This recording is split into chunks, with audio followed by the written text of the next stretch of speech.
A sudden light flashes across Universe 7, and from it steps a familiar figure, but older, calmer, and far more serious. It's future Whis. Beerus and the others immediately sense the gravity of his energy. Something isn't right. Without wasting a moment, future Whis says he's come to deliver a warning from the future. He reveals that in his timeline, Goku has unlocked a transformation so powerful that he surpasses even the gods, defeating Zeno himself and becoming the new Omni King. At first, everyone is stunned. Goku, the ruler of all existence, but Whis continues, and this time, his tone darkens. Goku's innocence became the universe's downfall. He never erased anyone, never punished evil, and because of that mercy, chaos spread across the multiverse. With no one enforcing order, Frieza rose once again, conquering the universes one after another. He even hunted down and killed the Supreme Kai, which caused Beerus' death as well. Since their lives are linked, Whis explains that after Beerus' death, he was no longer bound to his angelic duty. That wasn't the end. Even Universe 6 wasn't spared. Frieza's army invaded it completely. Across all universes, rules were broken, deities vanished, and the angels were finally free. Some universes even forged alliances with the demons, desperate to overthrow Goku, the Omni King who refused to fight back. Beerus asks future Whis, how did Goku even reach such power? Future Whis replies, he paid a terrible price. In that timeline,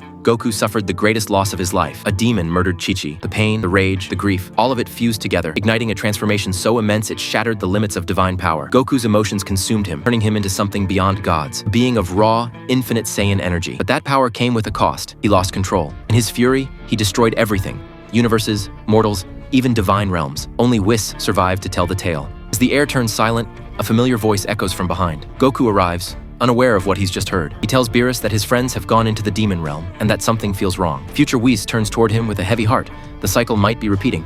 The future Whis warning continues to echo in Beerus' mind. Goku will become the end of this multiverse. Those words pierce through him like a blade. For the first time, Beerus, the god of destruction, feels fear. Sitting silently on his planet, Beerus looks at Whis. If what your future self said is true, then there's only one way to stop it, he mutters coldly. Whis doesn't answer, but he already knows what his master is thinking. Goku, the mortal who once inspired gods, must be eliminated. But Beerus grits his teeth. Killing Goku alone won't solve anything. And for a destroyer god to kill a mortal, it's shameful. The silence grows heavy until Whis raises his staff, his calm voice cutting through the tension. There might be another way, Lord Beerus. Whis explains that across the universes, there exists a creature so dangerous that even the Grand Priest forbade its mention. The Bird of Destruction, a divine being whose heartbeat alone can corrupt the flow of energy in all universes. And according to Whis, that bird has found its resting place on Earth. This could be his chance, a reason the other gods of destruction will understand. Destroy the bird, destroy Earth, and if Goku stands in the way, then so be it. Daishinkan warns Zeno that Goku's new form after defeating Hearts is unlike anything seen before. A power so immense it could one day end even Zeno himself. But Zeno refuses to erase him, saying, Goku is my friend. Furious at Zeno's emotions clouding his judgment, the Grand Priest takes matters into his own hands. He appears before Beerus and commands him to destroy Goku, warning that failure means the death of both destroyer and mortal. Beerus is shaken. Even he knows Goku's strength is far beyond his own, which then suggests a plan to seal Goku's power instead of killing him outright. Pretending it's a simple training session, Whis invites Goku for a friendly spar. The two begin to fight, their clash shaking the heavens. But as Goku starts feeling the energy trap forming around him, his instincts flare. Whis, what are you doing? He shouts. Whis hesitates, guilt flashing in his eyes, but it's too late. Goku's aura explodes in fury. In a single devastating strike, Goku's punch shatters Whis' staff and erases his divine essence. Beerus screams in disbelief as Whis fades into light. The sky turns crimson, reality trembles, and the line between mortal and god finally breaks. Goku accidentally loses control, and in a single instant, Whis is gone. The silence that follows shakes the heavens. Beerus, burning with rage and grief, unleashes his final form, his aura turning the entire planet into dust. But before he can strike, Goku disappears, ashamed of what he's done. Just then, the Grand Priest appears, his voice cold and divine. The destroyer has failed his duty. It's time to end his life. Beerus, blinded by anger, charges at the Grand Priest with everything he has, but it's useless. Daishinkan's power is absolute. With one move, Beerus falls, and Universe 7 loses its god of destruction. After this, Daishinkan appears at Universe 7 and calmly, Daishinkan tells everyone it was all an accident. Goku is forgiven, but with no destroyer left, a new one must be chosen. Goku suggests Vegeta or Gohan, but the Grand Priest smiles. The next destroyer will be decided by a battle of gods. The one who manages to defeat Athletes 2, God will be chosen as the new destroyer of this universe. Goku gets a hint of his real intention, but acts fool. And just then, a familiar voice calls out Goku's name. Who could it be? Next part, Whis suddenly appears before Goku with a message from Zeno himself. He calls Goku to Beerus' planet, and upon his arrival, he informs that Zeno-sama has an offer for you, Goku. He wants you to stay with him, play,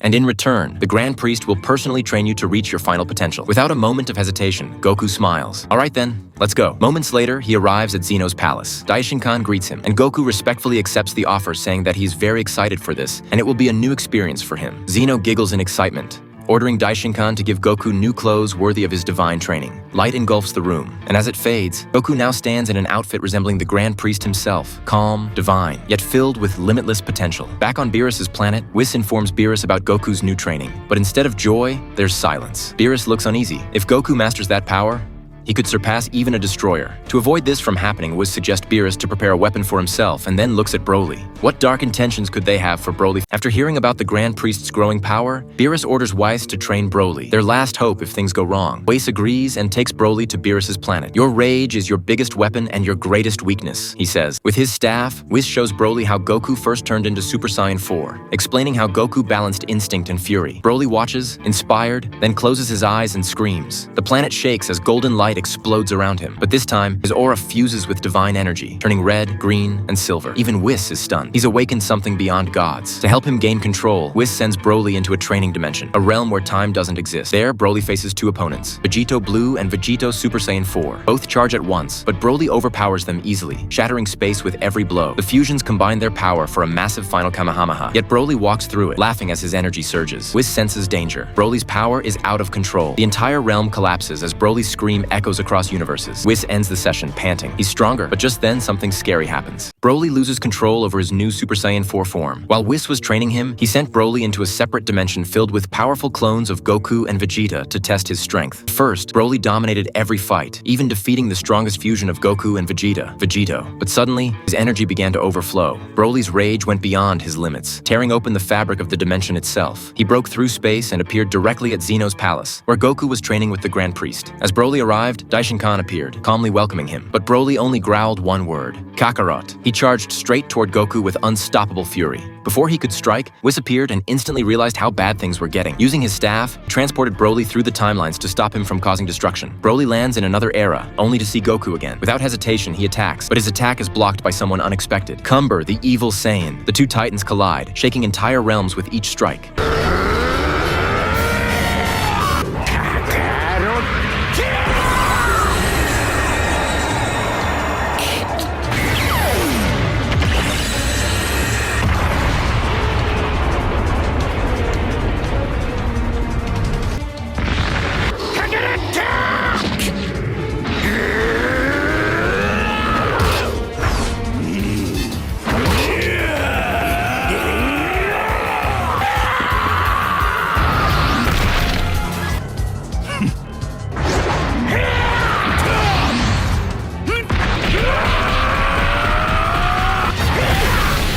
Meanwhile, Whis apologizes to the Grand Priest for the chaos, unaware that this single mistake has made Daishinkan suspicious, realizing that Beerus and Whis might be hiding something far greater. After witnessing Broly's uncontrollable Super Saiyan 4 form, Daishinkan realizes something. Beerus and Whis are hiding a dangerous secret. Sensing an upcoming threat, the Grand Priest decides to personally test the power of Universe 7. He takes Goku back and challenges Whis to a duel. Whis hesitates at first, but then agrees, confident in his own strength. The battle begins. Whis attacks with divine speed and precision, strikes shattering space itself. But to everyone's shock, Goku effortlessly dodges every move, his training under the Grand Priest clearly paying off. Before Goku could counterattack, Daishinkan ends the duel and returns to Zeno's palace, leaving this as a clear warning. Goku's power has surpassed the gods. Back on Beerus' planet, Beerus and Whis hold a serious discussion. Beerus admits Broly is too unstable, and Vegeta still lacks the potential to face what's coming. That leaves only one hope, Gohan. Beerus orders Whis to help Gohan fully master his beast form and prepare him for a divine battle against Beerus himself. But before Whis can begin Gohan's training, a terrifying scream echoes across the planet, shaking even the Destroyer God to his core.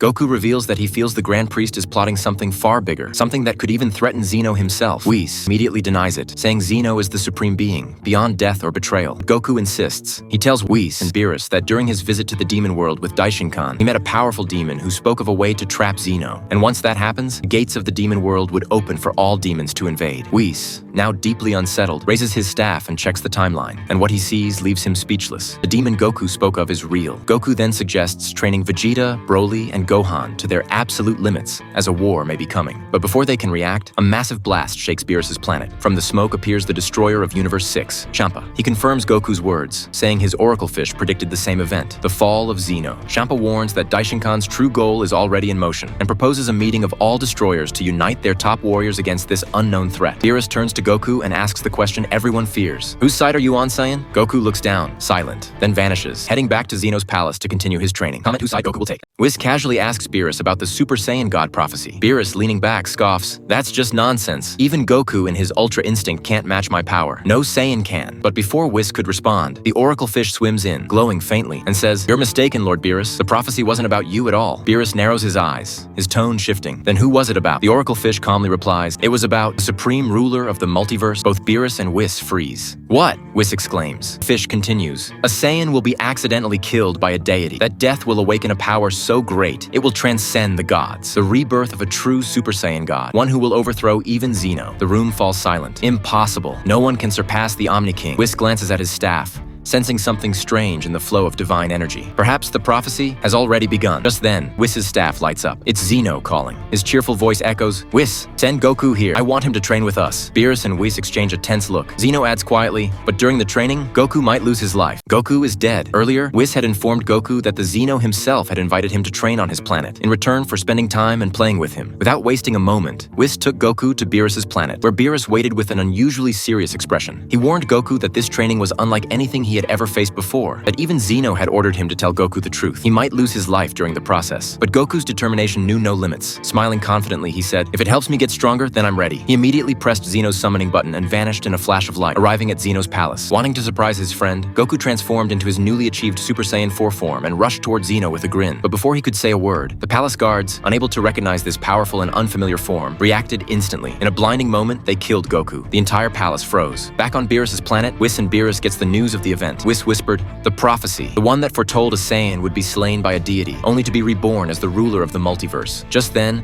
a radiant white light shot up across the heavens. Who could it be? While Broly was locked in an intense battle with the Dark Saiyan, something unexpected happened. Out of nowhere, his father, Paragus, appeared and trapped Broly inside the demon realm using forbidden dark energy. There, deep within the shadows of the underworld, Paragus performed a ritual that twisted Broly's Saiyan blood itself. In a terrifying explosion of power, Broly transformed into evil Super Saiyan 4, his eyes burning red, an aura darker than the void itself. Now corrupted by demonic Kai, Paragus and Broly set their ultimate plan in motion, to invade Zeno's palace and destroy both Zeno and the Grand Priest. Meanwhile, on Zeno's planet, Goku, still in his Super Saiyan 4 form, approaches the guards. But they fail to recognize him. Mistaking him for an intruder, the guards attack, and in that tragic moment, Goku is killed. However, what happens next shakes the entire multiverse. Goku's energy explodes into blinding light, and from within that divine storm, a new form is born, Super Saiyan Infinity, a transformation said to be achievable only by the ancient Saiyans of legend. Sensing this immense power, the Grand Priest appears instantly, realizing what this form could mean, the power to surpass even the Omni King. He pleads with Goku to join forces and help defend the multiverse against the demons rising from below. At the same time, Frieza, now allied with the fallen angels and demonic forces, heads toward Beerus' planet to eliminate him and clear the path to Zeno's palace. Realizing the scale of the threat, Beerus and Whis make their choice. They will side with Goku in this great rebellion, a war that will decide the fate of all creation. Next part at 70,000 subscribers. Comment "Rebellion" if you're ready.